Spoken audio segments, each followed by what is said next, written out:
So, Nintendo's been through some tough times, and as a result, we've been through some tough times. I know we've talked about it again and again. If you wanted to sum it all up, you could say that for a while Nintendo was just not living up to their potential. They weren't accomplishing what we knew they could accomplish. And I did my fair share of criticizing the company. The only reason my channel got past a couple thousand subs was my video, The Problem with Paper Mario. In the video, I lamented that Nintendo didn't seem to care what we wanted in the slightest. Didn't seem to be listening to us. And it wasn't just about Paper Mario either. It was tinged with dissatisfaction about Nintendo's overall focus on casual fun instead of deeper, more stimulating experiences. This struck a chord with a lot of people, and that was when my channel started to grow. And unfortunately, the SS criticized Nintendo had only just had her maiden voyage. I was very unhappy with how Star Fox Zero turned out, and again, my video earned me a lot of followers because apparently negativity sells.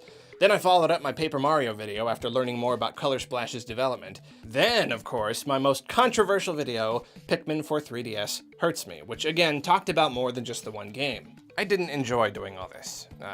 There's certainly something cathartic about sharing these feelings with other like-minded folks, but it was not where I wanted to be. It was not where I wanted my channel to be.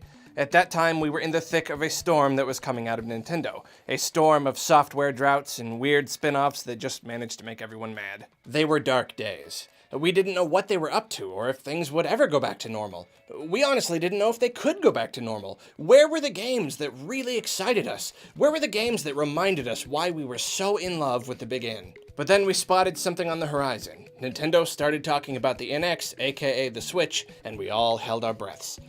Not literally, of course, because we knew about the system for like a million years before they officially revealed it, so we would have definitely died. But we all wondered, will Nintendo fix the mistakes they made with the Wii U? Can they possibly turn things around, or have they changed permanently for the worse? Obviously, I pondered this for a long while. After the big reveal, I was cautiously optimistic and made a video about how the Switch could indeed indicate a return to form for Nintendo. Then I explored the opposite side of the coin, pointing out all the ways that the Switch could potentially fall flat, because I guess that's just the kind of guy I am. Look at those numbers. More proof that negativity sells right there. Then when Nintendo hosted their Switch presentation, I was more hopeful than ever and made a video with the self-explanatory title, This Could Be a New Nintendo. But just like with how the Switch could change everything, I used the word could. The Switch had potential. Nintendo was potentially getting things straightened out.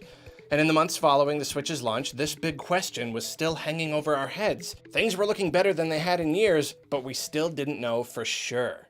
But you know what? I think we know for sure now. I think we can stop using that could. In fact, I think I can even stop using I think. I've been waiting a heck of a long time to say this, my beautiful viewers.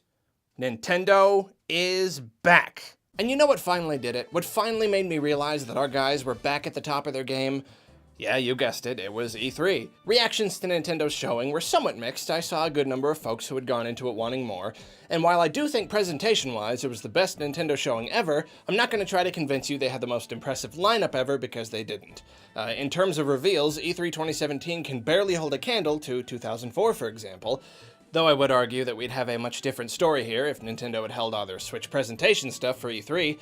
I mean, can you imagine that? But anyway, that's not exactly the point. The point is that the stuff they did show at E3 was more evidence that things were getting better, and you can only get so much evidence before you make a verdict. And really, as you can expect, Metroid Prime 4 specifically was indeed responsible for tipping the scales over the most.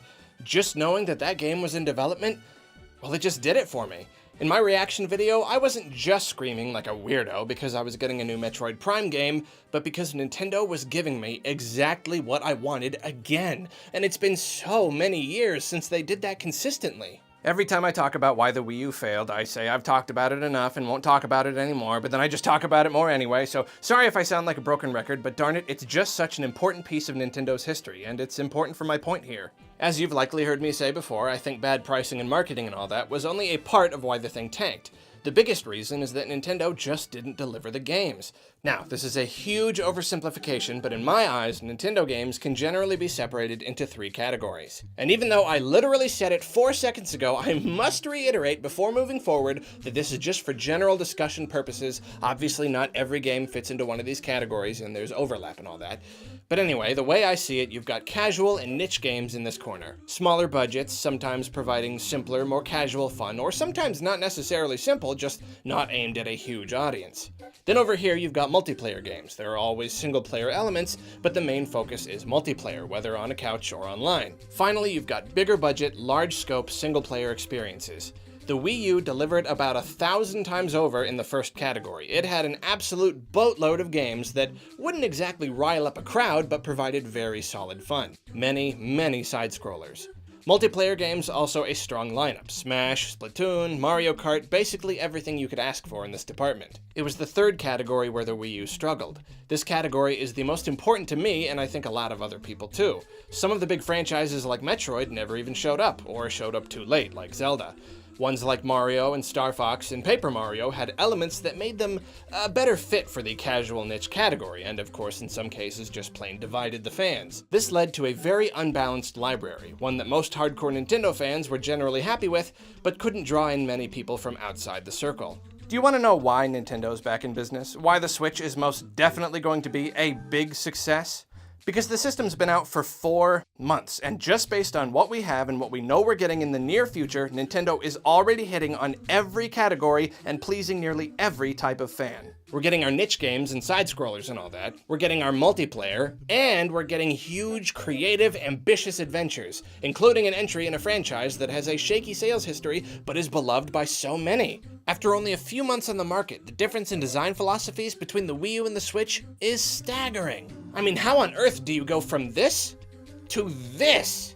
This is a radical shift in their thinking. It's not selling a system on promises and expectations. This is Nintendo delivering. And while a balanced library is great, it's also got to be a robust one to make a difference. And I think a lot of people aren't quite getting just how good the Switch's first year is turning out to be. Nintendo consoles of the past have been plagued by software droughts. The Wii U had a pretty okay launch lineup, and I'd say the 3DS had a pretty bad one. But neither system had a must-play game until Mario came out the following fall. In the case of the Wii U, that was an entire year without anything exciting to play. Unless you were a Pikmin freak like me, but even then it took 9 months for Pikmin 3 to release. Partially, it was Nintendo imagining that the systems would sell themselves, though of course developing for 2 systems was also an issue. They were spreading themselves thin without enough development talent to go around. But look at this year. Just look at it! A few of these games were on the Wii U as well, obviously, but I stand by the assertion that to anyone who never got a Wii U, most people in the world, these are new games that bolster the library. So just between March and October, that's 7 months, a little over half a year, Zelda, Mario Kart, ARMS, Splatoon, and 3D Mario.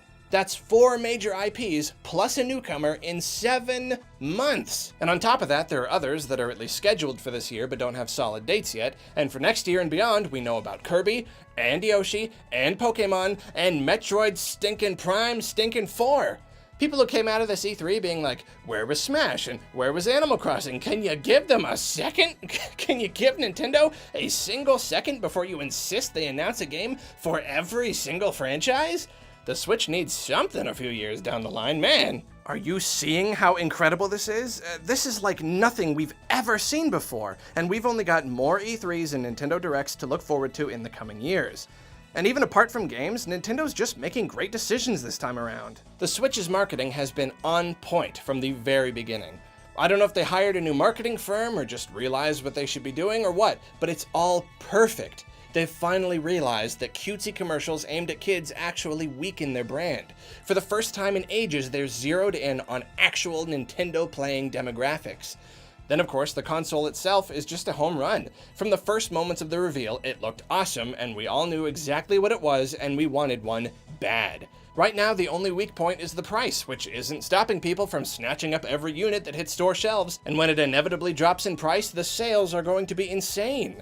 Nintendo has created a product that's exciting all on its own, they're marketing it perfectly, and they're delivering the games that will make it sell. They've also gotten a ton of third parties on board just with their amazing concept alone, and early sales this strong are only gonna bring more. And of course, by creating a great device and delivering content that covers a wide range of tastes, by making their core audience happy, they're pulling in outsiders naturally. Gone are the days of throwing everything they had at the outside market, trying to pull in non-gamers and get the ocean as blue as possible. Sure, you've got your 1-2 switch and your snipper clips, your stuff that's meant to grab the attention of casuals and partygoers and whatnot, but this time around, that's only one small piece of the great big Nintendo pie. They've got a console and a library that anyone can enjoy, diehard fans and newcomers alike. And by focusing so hard on quality, they're winning back old fans in droves. I mean, I can't tell you how often I talk to people or read about people who haven't been into Nintendo in ages, but they're way into the Switch. These are not theoretical people. These people exist, and they're everywhere, and I can't stress enough how important this shift is for the company. Pleasing current fans is one thing, but if you're winning back old ones, you're really doing something right. Even in the absurdly lucrative Wii and DS years, there were plenty of old fans who just didn't like this new Nintendo. But even they're coming back. Then, again, there are kids. And for the last several years, Nintendo has thought that making games for kids meant making happy, colorful characters who go on silly adventures. But we know that's not how it works most of the time. Kids are into Minecraft. They're into Rocket League. They're into whatever they happen to be into, and it doesn't matter what that is, you give it to them.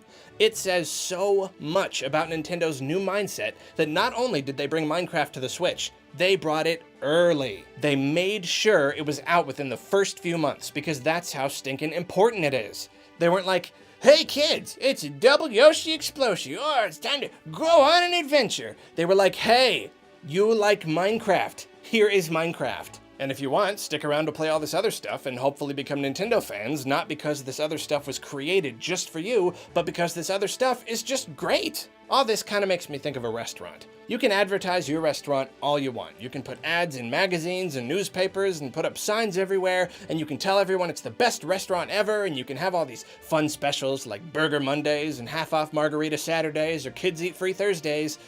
But if your selection stinks and your food is blah, people aren't gonna eat there. No matter how hard you try, you're not gonna build a big customer base. On the other hand, if you focus first and foremost on delicious food, on making the customers you do have happy, then you start to grow. Then you get more people coming in and telling their friends and becoming loyal patrons. Okay, it's not exactly a perfect analogy because plenty of terrible restaurants survive on branding and marketing alone, and plenty of great ones shut down because of all the competition, but you get the point I'm trying to make. Focusing first and foremost on quality is the most important thing, and success follows. You can't just create success out of nothing and without a quality product that lots of people can enjoy. Now, is Nintendo making every perfect choice possible? No, there are things that could be better. Voice chat through an app and a weirdo headset instead of through the system itself? Awkward. Why is it taking so long to bring us the Virtual Console? No idea. There's plenty of stuff we could complain about. They're not perfect, and they're never gonna be perfect. Because you know what?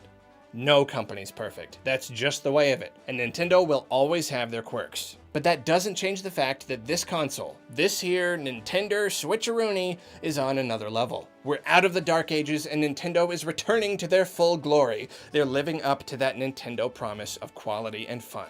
And if they keep heading in the direction they're headed, if they ride this momentum and keep building up the Switch's library at this rate, we might just have the best Nintendo system ever on our hands. I say it one more time to punctuate this video, Nintendo is back. And I'll even add a baby at the end. Actually, forget literally everything I just said. Want to know why Nintendo's back? Mario possessing a T-Rex. That's all I need to say. Good try, Sony and Microsoft, but generation over. You can all go home now, wrap it up, shut it all down. It's over. Hey, so usually I make like a funny little joke here or something about my top patrons, right up there, but this time I want to thank all my patrons with as much sincerity as possible. Without you guys, I would not be able to do this, period.